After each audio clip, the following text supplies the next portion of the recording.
के बारे में आप हमको बताइए, क्या रहस्य है इसका। और उसमें हिंदू, मुस्लिम, सिख, ईसाई हर धर्म के मानने वाले आते हैं। भीड़ इतनी हो जाती है कि अब प्रशासन के लिए भी संभालना मुश्किल है। पुराना चर्च यहाँ पर था, जो अर्थ की भूकंप आने की वजह से क्षतिग्रस्त हो गया था, टूट गया था। फिर वो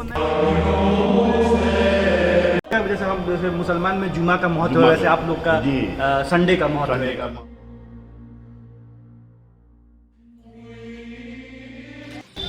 हेलो फैमिली, अस्सलाम वालेकुम, नमस्ते। तो आज हम आ चुके हैं बिहार के सबसे ऐतिहासिक और सबसे पुराने चर्च में। तो हम लोग बिहार के सबसे पुराने, सबसे ऐतिहासिक चर्च में पहुंच चुके हैं और हम इस सिलसिले में कुछ जानना चाहेंगे जोई सर से, जो इस चर्च से बहुत दिनों से जुड़े हैं और यहाँ के स्थानीय हैं, लोकल हैं। तो सर, आप कुछ अपना इंट्रोडक्शन दे दीजिए। मेरा नाम है जोसेफ माइकल जोई। जोई नाम से मैं प्रसिद्ध हूँ। मैं यहाँ मिशन स्कूल में 34 साल तक शिक्षक का कार्य किया और फिर 2017 में मैं सेवानिवृत्त हो गया और मैं यहाँ स्थानीय का पल्लीवासी हूँ। और ये जो गिरजाघर आप देख रहे हैं, यह गिरजाघर फादर केविन एंजिलो, एक मैंगलोरियन कोई थे, उनके द्वारा ये बनवाया गया गिरजाघर है। तो अभी 4:30 बज चुका है और जो ये घंटी का आवाज़ सुन रहे थे, ये मिसा वक्त है। और घंटी के मतलब कुछ घंटी के बारे में आप हमको बताइए, क्या रहस्य है इसका। ये घंटी जर्मन फादर के द्वारा लाया गया है। तो जो ये घंटी बज रहा है, ये जर्मन फादर के द्वारा लाया गया है जी। और पूरे उत्तर भारत में इतना बड़ा घंटी आपको नहीं मिलेगा। उस पर 4 घंटियां हैं। इसमें 4 घंटी, बड़े बड़े 4 घंटी हैं। अष्ट धातु का बना हुआ है। अष्ट धातु का घंटी। कम से कम एक बार जब ये बजता है तो 8 किलोमीटर की दूरी तक इसकी आवाज़ सुनाई पड़ती है। तो इस घंटी की आवाज़ 8 किलोमीटर तक सुनाई पड़ती है। पर्व इत्यादि के दिनों में 4 घंटी एक साथ बजती है जी।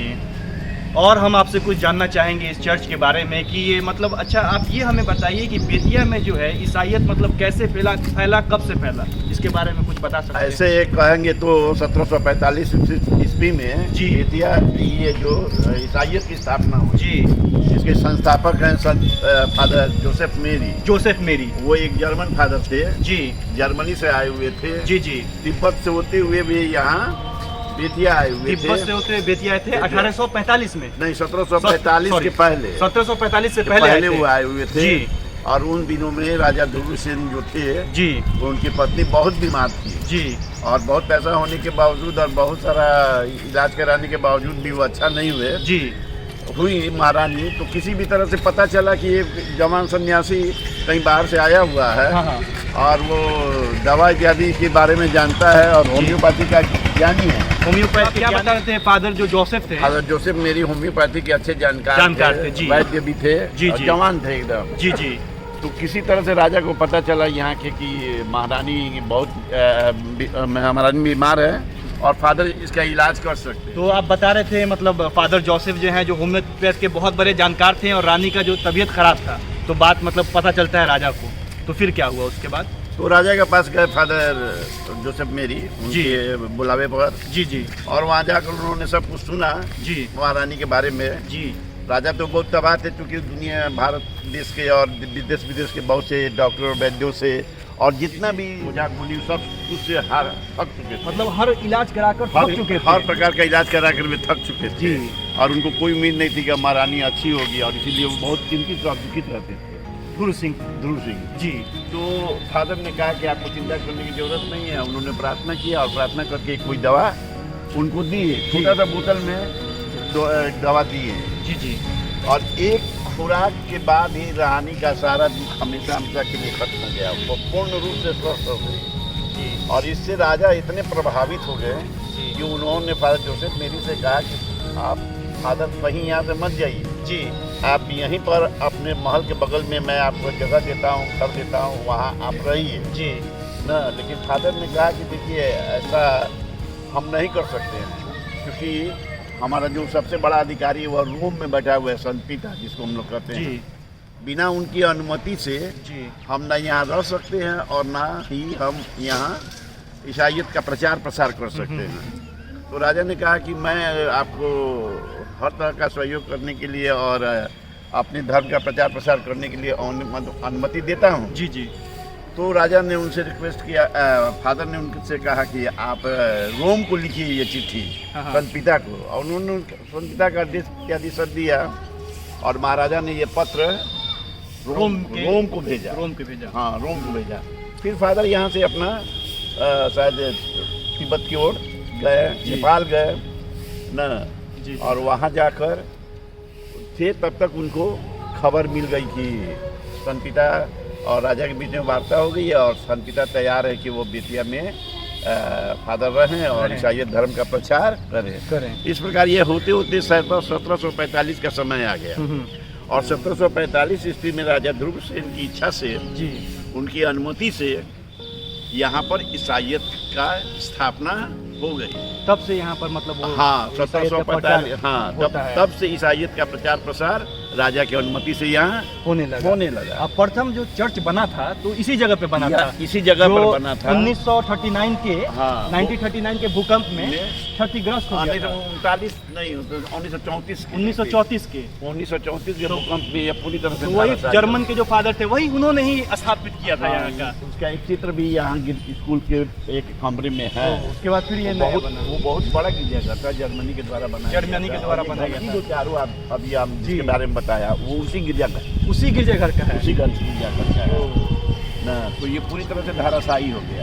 बहुत बड़ा चर्च था वो। और ये लगभग कितना साल पुराना होगा क्या ये चर्च? 256 276 अभी हो रही है। अभी 275 वर्ष। चर्च नहीं, चर्च यहाँ की कलीसिया जो स्थापित हुआ है।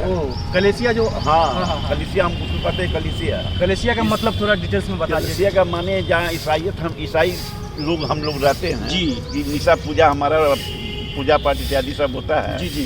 उसको बड़े पैमाने पर कलीसिया कहता है। विश्वव्यापी कलीसिया, विभिन्न देशों की कलीसिया जी। और एक परिवार जो हमारा है वो भी एक छोटी कलीसिया है जी। जिसकी स्थापना यीशु मसीह ने किया। उसका नाम उन्हीं ने दिया है, कलीसिया। ईसा मसीह ने जिस ईसाईयत परिवार की स्थापना की है उसका नाम उन्होंने दिया है कलीसिया जी। तो अच्छा, ये चर्च कितना पुराना है? ये जो यहाँ पर था फिर ये टूटने के बाद ये बना यहाँ 1934 में धराशायी हो गया जी। तो उसके बाद से वहाँ जो आप देख रहे हैं जी, पेड़ पौधा है वहाँ एक टेम्पोररी चर्च बना। वो स्टार्टिंग में टेम्पोररी चर्च वहीं पर बना। हाँ जी, धराशायी होने के बाद धराशायी होने के बाद जी, क्योंकि इसको अब साफ करना था। तो 1934 से लेकर जी 1949 के पहले मान लीजिए 1948 तक साधारण गिरजा वहाँ एक छोटा सा करकट का सेट डालकर गिरजा बना जी ना। वहीं पर पूजा वूजा होता था।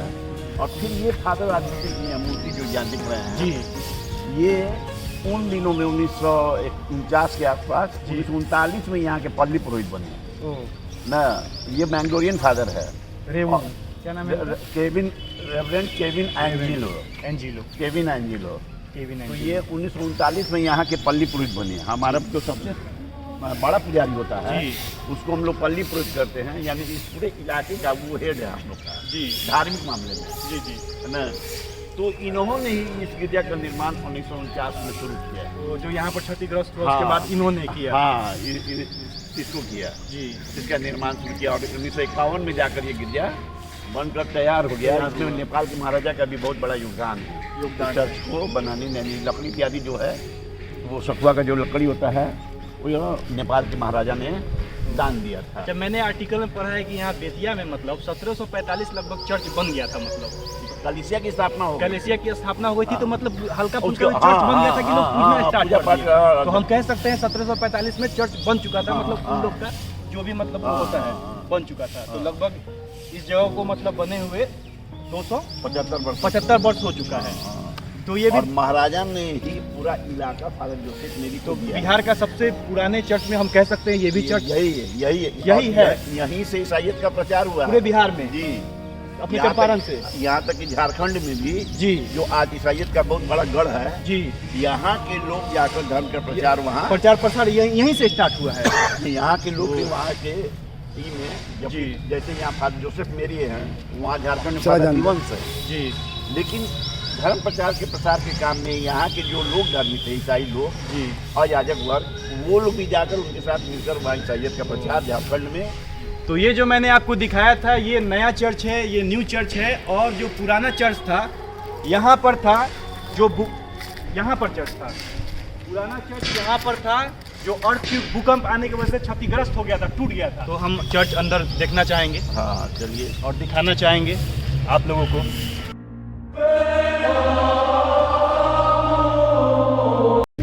ये मेन गेट हुआ अंदर जाने का, और हम लोग चलते हैं अंदर।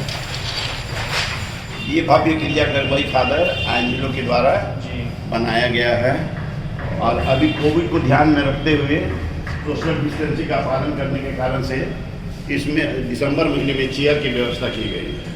और ये जो आप लोग मूर्ति देख रहे हैं, ये ईसा मसीह का है। अब बहुत खूबसूरत से इसको दिखाया गया, उनके जीवनी को बताया गया एक तरह से ना। हाँ। ये अच्छा, यहाँ पर वो फादर जो थे उनका भी फोटो तस्वीर है। नहीं, फादर जोसेफ मेरी का जी हाँ, जोसेफ मेरी का यहाँ पर है। ये है फादर जोसेफ मेरी। और ऊपर ये फादर मरिया जॉन वियानी है। ये दुनिया भर में जितने पल्ली पुरोहित, जिसके वहाँ बताया ना मुख्य पल्ली पुरोहितों के, हाँ। उनके संरक्षक संत ये माने जाते हैं। और ये जो फ्रांस, वहाँ देखिए पुणे में फ्रांसिस असीसी है। तो जिस समाज के ये सदस्य थे, उनकी स्थापना उन्होंने की है, संत फ्रांसिस असीसी। वो जो ब्लैक ड्रेस में। हाँ हाँ, पुणे में जी ना, वो बहुत बड़े धनी परिवार के सदस्य बच्चे थे, और सबसे बड़े पर्यावरणविद थे। वो पेड़ पौधा जंगलों से जाते थे, पेड़ पौधा से बातचीत करते थे, पशु पक्षियों से बातचीत करते थे। तो भारत में बहुत सालों तक उनके पर्व के दिन में 4 अक्टूबर को जब उनका पर्व मनाया जाता है, मांस पशु पक्षियों की हत्या पर रोक लगा हुआ था। अच्छा, इसमें ये प्रे कब होता है दुआ? यहाँ प्रत्येक दिन 3 बार दुआ होती है। अभी गर्मी के दिनों में सुबह 6 बजे से लेकर जाड़े के समय में सुबह 6 बजे से एक होता है 6:45 तक। 6:45 तक। उसके बाद 6:45 से लेकर 7:30 तक। 6:45 से 7:30 तक। दूसरा, और फिर शाम का 4:30 से लेकर आपका 5-5:15 बजे तक होता है। और रविवार के दिन में 6 बजे से 7:30 बजे तक बड़ा पूजा होता है। रवि का जैसे हम जैसे मुसलमान में जुमा का महत्व है, वैसे आप लोग का संडे का महत्व है। संडे का महत्व है, प्रभु का दिन माना जाता है उसको। तो उस दिन ही आदमी सब पूजा शुरू होता है 6 बजे, 7:30 बजे खत्म होता है। फिर 7:30 बजे शुरू होगा, तो लगभग 9 बजे के आसपास समाप्त होगा। और शाम को 4:30 बजे शुरू होगा, तो लगभग 5:30-6 बजे तक ये पूजा चलेगा।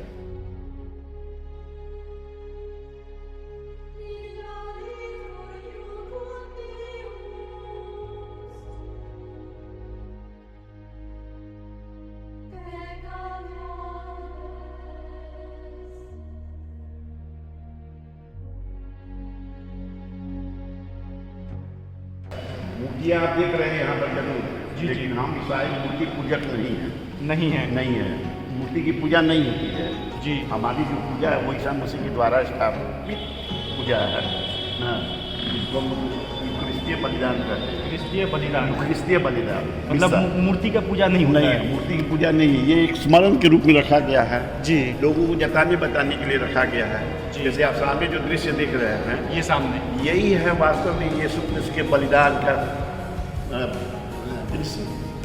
जब उनको क्रूसिफिकेशन किया गया था, और उनके बगल में उनके एक बहुत छोटे शिष्य थे यूहन्ना जी न, मरने के बाद, ईसा मसीह के मरने के बाद वही संत यूहन्ना ने माँ मरियम को अपने पास रखा, क्योंकि और कोई उनका भाई बहन नहीं था, अकेले थे। तो वही उनके देखभाल किए माँ मरियम का, जब तक वो थी वही संत यूहन्ना उनका देखभाल किए थे। यहाँ पर जो है मतलब नॉर्मल लोग बैठते हैं, जो नॉर्मल पूजा करने के लिए आते हैं। इधर पुरुष लोग बैठते हैं, और इधर महिला लोग इबादत करने जो लोग आते हैं। हाँ। अच्छा, वो जो लगा है तो उस पर फादर लोग बैठते हैं। वहाँ फादर लोग बैठते हैं, जो मेन चेयर है जो बहुत खूबसूरत है, उसको फादर मुख्य फादर। मुख्य फादर का है। हाँ, जो वहाँ देखिए ईसा मसीह पालक पिता का मूर्ति है न, तो वो ईसा मसीह के पालक पिता का, जो वो कलीसिया और हर एक परिवार के संरक्षक संत माने जाते हैं। तो विश्व भर की कलीसिया के वे संरक्षक संत हैं, और हर प्रकार के संकट से विपदा से वो बचाते हैं। ये फ्रांसिस जेवियर हैं जी, जिनके नाम से दुनिया भर में सबसे ज़्यादा स्कूल कॉलेज और ये जो कॉलेज है, ये सेंट जेवियर स्कूल जो आप सुनते हैं ना, जी सेंट जेवियर स्कूल, वही उन्हीं का नाम था, सेंट जेवियर। इन्हीं के नाम पर ये सब विद्यालय चलता है, क्योंकि उनका एक विजन था कि हम बहुत बड़ा प्रोफेसर बने जी। लेकिन उनके जीवन में जब परिवर्तन आया तो उन्होंने उसको छोड़कर पुरोहित बन गए। और ये है संत इग्नाशियस लोयोला है। वो दिखा दो। हाँ, तो भारत में जो सबसे प्रसिद्ध विद्यालय है चेन्नई में, वो इन्हीं के नाम से है। और आज भी भारत का 1 नंबर का कॉलेज आता है। इत्यादि में पढ़ेंगे, जब रैंकिंग आता है तो लोयोला कॉलेज ऑफ चेन्नई का नाम 1 नंबर पर आता है। हज़ारों एकड़ में वो स्थापित हुआ है।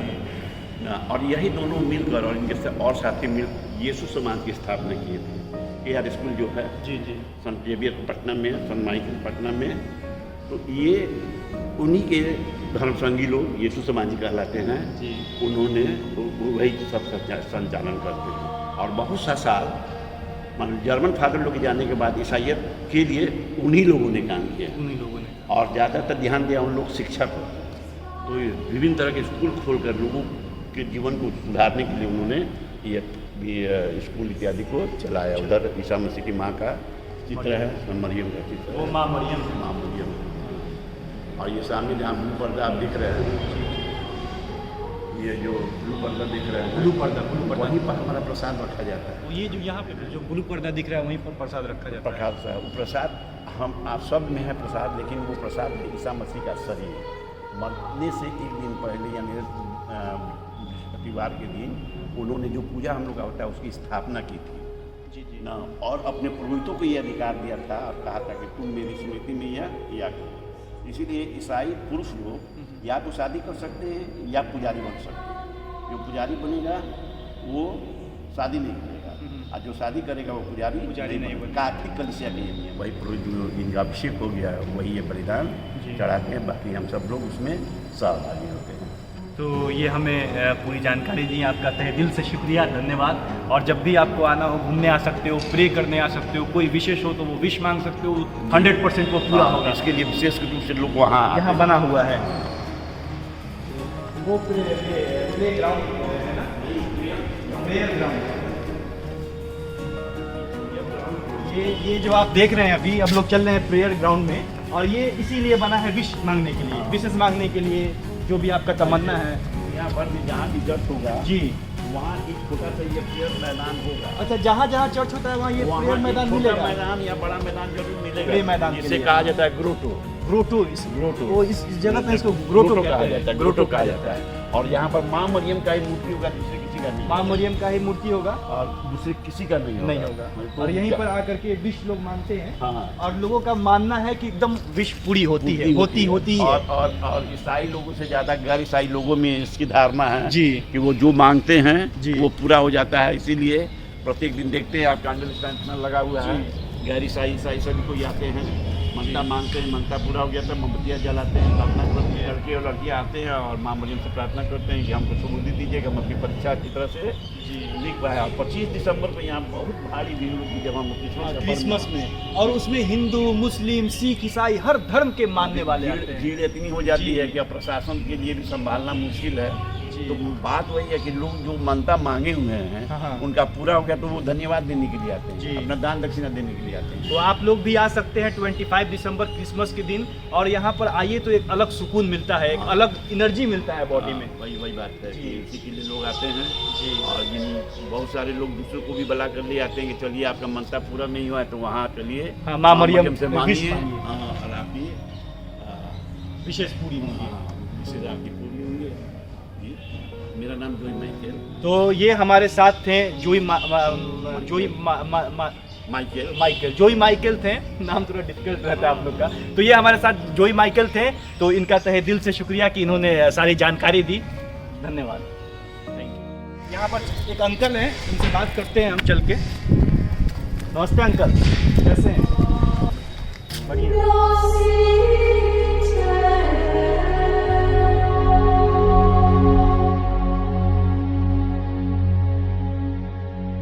के लिए मोमबत्ती सब इसी में डाल के बांध देते हैं।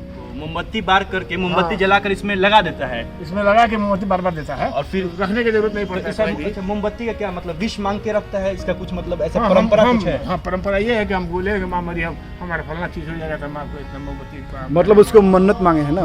मन्नत जी जी, मन्नत मांगे है। अच्छा, यहाँ पर एक चीज बताइए चाचा, यहाँ पर मतलब जैसे मंदिर उंदिर में मतलब हल्ला उल्ला होते रहता कुछ नहीं है, है। लेकिन इस जगह पे हल्ला एकदम शांति रहता है। हाँ। चर्च का ये नियम है, बोलना ही नहीं है, एकदम बोला नहीं जाता है। आप नमाज पढ़ सकते हैं जी। जैसे कि हम लोग नमाज पढ़ते हैं, हाँ। बहुत किस्म का नमाज है, पढ़ सकते हैं जी। लेकिन हल्ला गुल्ला करना ठीक नहीं। तो अब हम मिलते हैं न्यूज़ शकील के डायरेक्टर से, जिन्होंने बहुत सारे हिस्टोरिकल प्लेस पे आर्टिकल लिखा है, जिन्होंने जंगी मस्जिद के बारे में भी आर्टिकल लिखा था और उनसे हमारी गुफ्तगू बात हुई थी, तो उनसे मिलते हैं।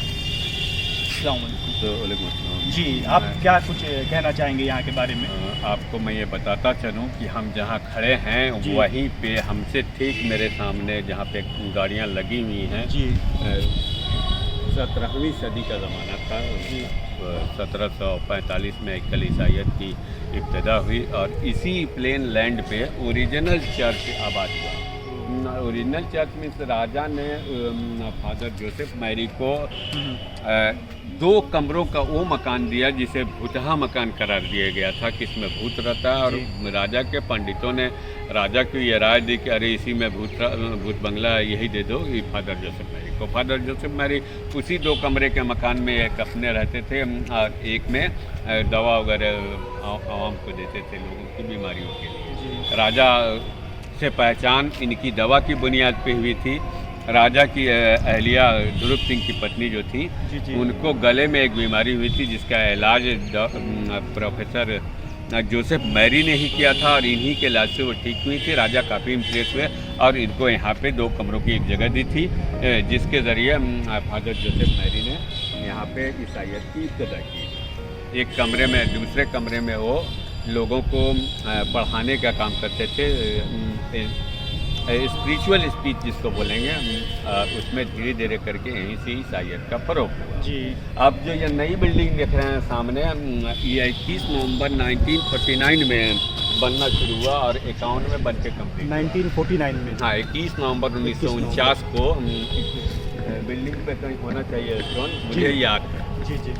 इतिहास इसका 250 साल से ज़्यादा पुराना है। अगर इतिहास काफ़ी डिटेल्स देखना हो तो आप हमारे न्यूज़ शकील पे देख सकते जो हैं, डिस्क्रिप्शन में आपने बताया। डिस्क्रिप्शन में है, तो आप देख सकते हैं।